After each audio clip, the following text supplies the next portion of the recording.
Halo semuanya, Assalamualaikum warahmatullahi wabarakatuh. Kembali lagi ke channel aku Yuria Chaneru. Di video kali ini kita mau membahas faktor penyebab anak magang menjadi ilegal atau kaburan. Banyak banget, gak sedikit orang yang nanya ini, banyak banget di DM aku, kenapa sih di sana banyak banget anak yang kaburan, kenapa mereka memilih itu, dan apa penyebabnya, terus apa aja risikonya, terus dan bla bla bla bla bla bla. Oke, di sini kita akan bahas di video ini. Sebelumnya kenalin, aku di sini udah 3 tahun, jadi banyak banget dari cerita mereka langsung ke telinga maupun dari orang lain ke aku. Jadi banyak banget cerita yang udah aku dapetin dari cerita mereka. Oke, faktor penyebab anak magang jadi kaburan atau ilegal. Kalian tidak bisa menyalahkan anak magangnya itu sendiri. Pasti ada faktor lain. Yang pertama, memang dari diri dia sendiri ingin kabur. Yang kedua, perusahaannya. Yang ketiga, kumenya atau faktor lainnya. Kenapa sih orang selalu menyalahkan anak magangnya itu? Yang pertama, karena mereka adalah anak magang atau peserta praktek. Jadi apapun resikonya, apapun yang dihadapi, mereka sebaiknya memang menetap di situ. Gan bareh, mereka harus semangat untuk belajar, semangat untuk mengerjakannya, apapun itu yang mereka hadapi. Yang kedua, kurangnya rasa bersyukur. Orang Jepang atau orang lain akan beranggapan bahwa banyak di luar sana yang ingin menjadi seperti mereka. Mereka datang pun tidak membutuhkan biaya yang cukup sedikit ya, tentunya mereka mendatangkan mereka aja itu butuh biaya banyak. Jadi mereka sangat kecewa banget kepada peserta magang yang kabur tentunya. Faktor penyebab menjadi ilegal atau kaburan. Yang pertama, kekerasan. Ini aku sangat takut banget sebelum pergi ke Jepang. Aduh, Jepang tuh keras, Jepang tuh gini gitu ya. Ya, emang sih pas di sini nggak semua orang Jepang itu keras memang. Cuma kebanyakan kalau kerjanya di luar atau di Genba itu kan biasanya anak cowok. Masalah dipukul, masalah ditampar itu adalah masalah biasa di sini. Jadi itu di sini tuh bukan dikategorikan kekerasan ya. Kalau mungkin di Indonesia itu udah masuk undang-undang kekerasan. Jadi emang untuk orang Indonesia emang itu perilaku yang kurang baik. Jadi banyak anak Indonesia yang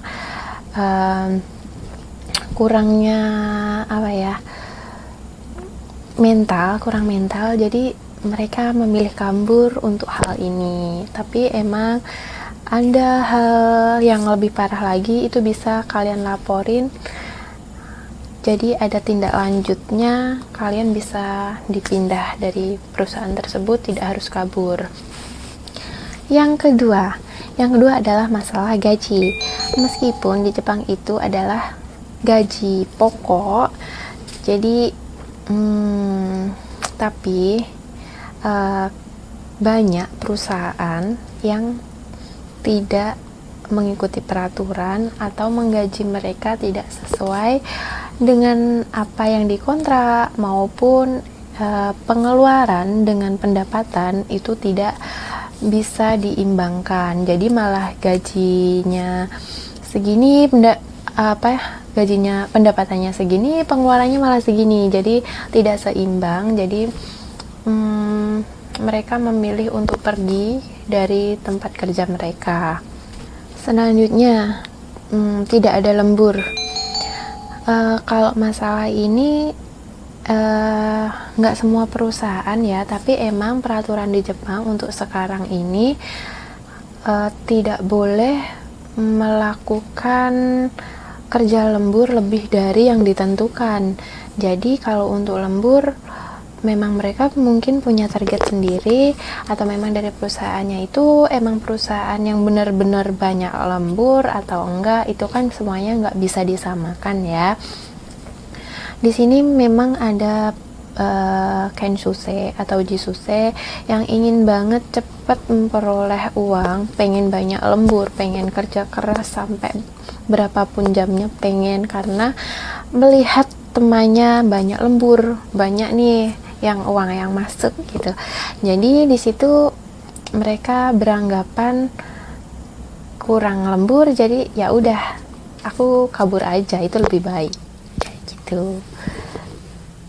Dan selanjutnya seperti yang sebelumnya kita bahas, pendapatan dan pengeluaran itu tidak seimbang. Di Jepang dengan di Indonesia itu tidak bisa disamakan ya. Kalau di Jepang air aja itu harus beli. Jadi kalian bayangkan aja bagaimana hidup di sini itu. Jadi serba uang itu wajib, dan biaya hidup itu tinggi, serba mahal, apapun mahal, makanan, apa pakaian itu jauh banget sama di Indonesia. Kalau mungkin di Indonesia yang di desa itu bisa metik sendiri dan lain sebagainya, di sini itu gak semuanya bisa seperti itu, apalagi Kensuse atau Jisuse. Jadi mereka harus punya uang untuk biaya hidup mereka di sini. Selanjutnya menarik banget, ini aku bahas karena emang menarik banget. Mereka tidak mau membayar pajak. Kalian bayangin aja, itu adalah hal yang buruk dong. Tapi ya seperti yang kita ketahui, emang begitu kenyataannya. Ada anak kaburan yang emang gak mau bayar pajak. Kenapa? Karena di Jepang itu pajak itu mahal banget guys. Kita misalkan aja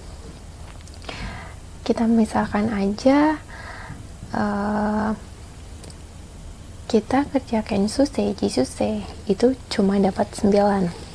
Bayangkan cuma dapat 9 apa? 9 mang. 9 mang itu kalau di Indonesia kan kalian kalikan aja 135, itu mungkin sekitaran 12 kali ya, 11 ya, sekitar segitu.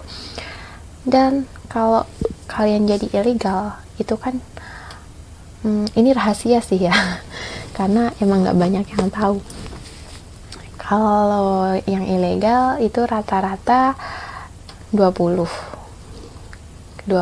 itu gak bayar pajak, tapi mereka juga harus bayar ke orang yang sudah naruh dia kerja.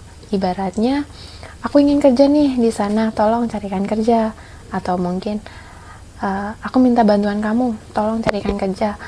Itu mereka bayar ke orangnya itu, jadi dipotong biaya itu aja. Jadi di sini emang apa ya?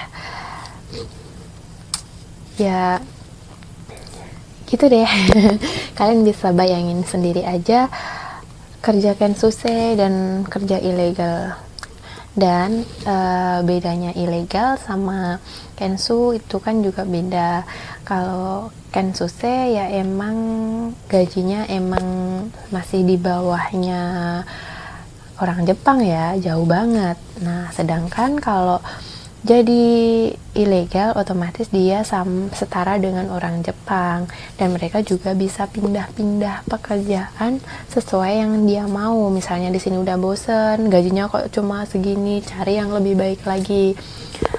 It's di antara enak-enaknya itu ilegal itu resikonya tinggi guys. Jadi pikirin dulu ya kalau mau jadi ilegal. Dan juga ilegal itu nggak tenang hidupnya. Kenapa? Karena tentunya ilegal itu pasti menjadi buronan dong ya. Jadi di situ kalian pasti akan pindah-pindah tempat, nggak nyaman dan nggak bisa tenang hidupnya, nggak bisa jalan-jalan tiap minggu ya kan, kayak gitu. Oke guys, mungkin itu aja yang aku bahas di video ini.